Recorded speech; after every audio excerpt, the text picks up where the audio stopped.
இலங்கை சினிமாவுல இப்போ அநேகமான படங்கள் தொடர்ந்துமே வெளியாகி கொண்டிருக்குது. அது மட்டும் இல்லாம இந்த படங்களுக்கான சிறந்த அங்கீகாரமும் இலங்கையில வழங்கப்பட்டு கொண்டேதான் வருது. ஒவ்வொரு படத்திலுமே இருக்கக்கூடிய கலைஞர்கள் தங்களோட படத்தை பிரதிநிதித்துவப்படுத்துறதுக்காக அநேகமான உத்திகளையும் கையாண்டிருப்பாங்க.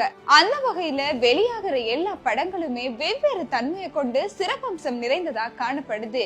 இதெல்லாம் எதுக்காக பேசிட்டு இருக்கேன் அப்படின்னு தான் நீங்க எல்லாருமே யோசிப்பீங்க. அதுக்கு காரணம் இருக்கு. அது என்னன்னா, கமிங் அக்டோபர் 26 அன்னைக்கு ஒரு பிரம்மாண்டமான படம் ரீகல் தியேட்டர்ல ரிலீஸ் ஆக போகுது. அதாவது இயக்குனர் கிருஷ்ண பிரசாத் இயக்கத்துல வெளியாகிற பிரம்மாண்ட படம் தான் ஆயுதம்.